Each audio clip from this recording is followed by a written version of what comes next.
그 파킨슨병 괜히 이상한 거 먹는다. 또 어떤 분은 굿하는 분도 계세요. 그런데 돈 낭비하시면 안 됩니다. 하필이면 중국에서 엄청난 논문이 나왔어요.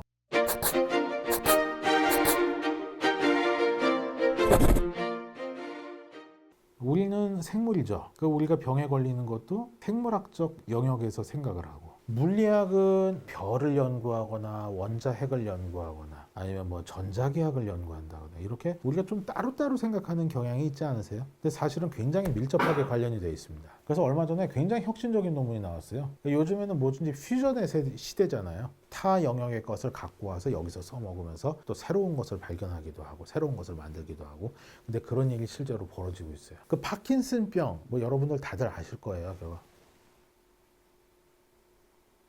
이런 병이 파킨슨이잖아요. 근데 사실은 어쩔 수 없는 면이 있어요. 이거는 뇌의 퇴행성 변화 때문에 생기는 건데, 전체 인구의 15%는 70대가 되면 무조건 파킨슨이 되고요. 80대가 되면 한 50%, 90대가 되면 75에서 80%는 무조건 파킨슨 병이 걸리게 돼요. 그러니까 사실 병이라기보다는 어떤 장수로 인한 부작용이라고 보는 게 옳겠죠. 여하간에 노화로 인한 거기 때문에 여태까지 좀 방법이 없어요. 물론 약을 먹으면 초반엔 괜찮긴 하지만 그것도 이제 한 10년 되는 거고, 10년 이상이 되게 되면 이제 와상 상태로 간다든가 뭐 여러 가지 합병증이 생겨가지고 결국에는 좋지 않은 모습으로 돌아가시게 되죠. 약만으로 안 되기 때문에 나왔던 방법이 지금 많이 시술되고 있는데, 그 신부뇌 자극술, 영어로 DBS라고 하는 게 있는데, 이거 뭐냐면은 어떤 파킨슨 때 굉장히 약해지거나 아니면 너무 강화된 신경핵에 전극을 넣어가지고 그걸 갖다가 적절하게 조절을 하면은 부족한 약발을 보완할 수 있다. 그래가지고 이게 또 지난 한 20년 동안 많이 시술이 됐죠. 하지만 이거 역시 어떤 조절의 한 방법이지 치료라고 보기엔 좀 어려운 면이 있었습니다. 근데 하필이면 이게 오해하시는 분들 많은데, 중국에서 엄청난 논문이 나왔어요. 이거 이제 다른 과학 유튜버들께서도 다루시기도 했어요. 한 10년, 15년 전에는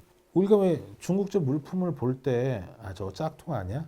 저거 뭐 이상하지 않겠어? 뭐 이런 개념이 좀 있었잖아요. 아직까지도 뭐 좀 그런 게 있고, 논문도 마찬가지. 중국에서 나왔으면 뭐 저게 제대로 됐겠어? 데이터 마사지를 너무 많이 한 게 아닐까? 이런 논문이 많았는데 지금은 그렇지가 않아요. 오히려 유럽이나 미국에서 안 하는 혁신적인 얘기를 하는 경우들이 많습니다. 요번에 그래가지고 이게 사이언스 어드밴시지라고 굉장히 유명한 학술지에 실렸죠. 이게 뭐냐 하면은 분자생물학적인 기계를 만드는 거예요. 그거를 주사한 다음에 외부에서 작동을 시켜가지고 파킨슨의 원인이 되는 알파 C 누클레인이라는 게 축적된 세포를 파괴해버리고 그것이 없어지게 하는 거죠. 그래서 말로는 뭐 항체 붙이고 뭐 한다 그러는데, 쉽게 얘기하면 어떤 금 분자와 항체 등 단백질을 조합을 해서 분자생물학적인 기계를 만들었다고 보시면 돼요. 그래서 그걸 갖다가 서브살라믹 뉴클레우스 같은 파킨슨 때 굉장히 중요한 신경핵 거기 쭉 주입을 해놓는 거예요. 물론 주사할 때는 직접 주사는 해야 되겠지만, 근데 이제 아까 말씀드렸던 신부뇌 자극술 같은 경우는 계속 전극과 전선이 이렇게 뇌에 박혀 있는데, 이거는 주사만 하고 나오는 거예요. 그 다음에 외부에서 적외선을 쬐게 되면은 그 기계가 작동을 하면서 그 알파 C 뉴클레인이 뭉쳐 있는 깅 하면서 갈아내는 거죠. 그 다음에 이제 그 갈아낸 노폐물들이 알아서 면역세포들이 잡아먹어서 청소를 하게끔 만들고, 이런 굉장히 작은 분자 기계를 만들었고, 그것을 해서 실제로 굉장히 큰 성과를 얻었다고 해요. 그래서 이 사진에 보시면요, 일단 컨트롤이라는 게 정상이고 PFF라는 게 파킨슨 모델 G예요. 그 G에 이제 파킨슨이 생겨 있는 거. 그래서 거기 중간에 보시면은 이제 빨간 화살표들이 파킨슨 병에 걸려 있는 세포들이거든요. PFF 더하기 ATP 레이저, 이게 이제 그 분자생물학적인 기계를 넣어가지고 적외선을 쬐다 이렇게 되는 건데, 그 빨간 화살표들이 굉장히 많으니 사라진 걸 볼 수가 있습니다. 즉, 그 분자생물학적인 기계를 작동해서 파킨슨 병에 걸린 세포들을 청소를 해서 없앴다. 그래서 뇌 기능이 좋아졌다. 그것이 실제로 G 실험에서 성공을 했다고 입증이 된 거죠. 근데 우리가 이제 G 하면 G 뇌에서 성공했으면 이제 뭔 거 아니야? 우리하고 다른 거 아니야? 근데 신경학계에서 생체 실험을 할 때 G가 많이 등장을 하는데, 그 이유가 G 뇌가 우리 뇌랑 되게 성질이 좀 비슷한 면이 있대요. 그래서 G 뇌에서 성공을 했다 그러면 치료제로 개발될 가능성이 극히 높다. 이렇게 되는 겁니다. 그래서 요거는 10년 내에 뭐로 나올 것 같아요. 그래서 파킨슨 환자분들한테 완전히 만세죠. 희소식.